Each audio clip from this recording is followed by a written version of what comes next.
Startup teaching या चॅनलवरती सर्वांचं स्वागत आहे. विद्यार्थी मित्रांनो, पवित्र पोर्टलच्या संदर्भात जाहिराती ज्याची डेट आहे, जाहिरातीची डेट 31 तारीख लास्ट डेट आहे आणि अजूनपर्यंत जाहिराती आलेल्या नाही.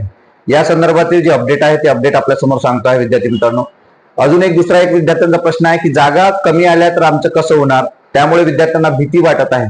मग जागा येणार की नाही, डेट एक्सटेंड होणार आहे हे आपल्या सर्वांना माहिती आहे. डेट एक्सटेंड सुद्धा झालेली आहे. विद्यार्थी मित्रांनो, एक लक्षात घ्यायचा, या सर्व बाबींचा विचार आपण या ठिकाणी करणार आहोत. तुम्हाला त्याबद्दल नेमकं काय वाटते हे सुद्धा सांगणं तुमच्याकडनं अपेक्षित असणार आहे. कमेंट बॉक्समध्ये ते तुम्ही सांगायचं आहे.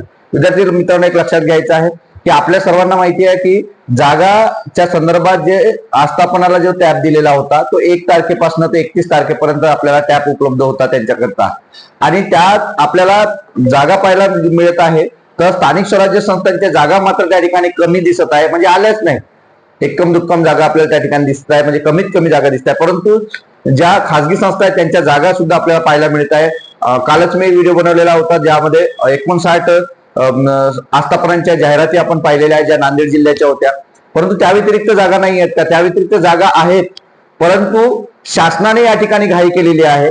आपल्याही माध्यमातून शासनाला आपल्याला सध्या त्यांना माहिती आहे की पोर्टल एकदा सुरू झालं तर विद्यार्थ्यांच्या भेटी, मंत्रालयातील भेटी, आयुक्तालयांच्या भेटी, बाकी सर्व ज्या बाबी आहेत या सर्व गोष्टींना काय लागतं, वेळ लागतं. पण सुरुवात जर करून दिली तर नक्कीच विद्यार्थी त्या ठिकाणी थांबेल.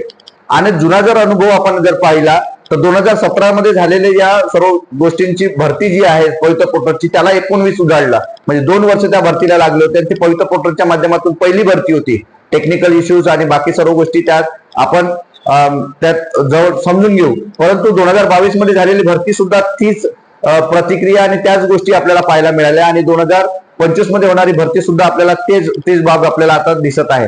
तर विद्यार्थी मित्रांनो, एक लक्षात घ्यायचं आहे, शासनाने तुमच्यासोबत केलेला हा खेळ नाही, तर जाणीवपूर्वक तुम्हाला समजून घेण्यासाठी किंवा तुम्हाला एक लॉलीपॉप सारखं दाखवत आहेत की आम्ही भरती सुरू केलेली आहे.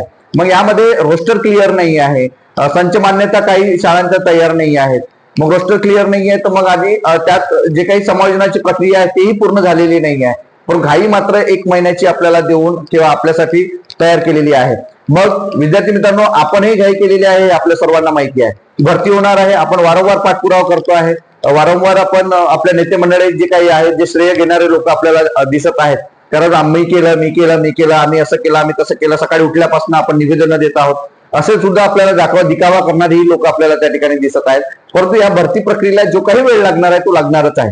मग आता जाहिरातीच्या संदर्भात काय, तर या ज्या जाहिराती आली याच जाहिरातीमध्ये भरती होणार आहे का? मग याच जाहिरातीमध्ये जर भरती झाली तर 2 ते 4 हजार जागा मिळणार नाही. मग त्यामध्ये कोटा हा 130-140च्या वर जाणार आहे.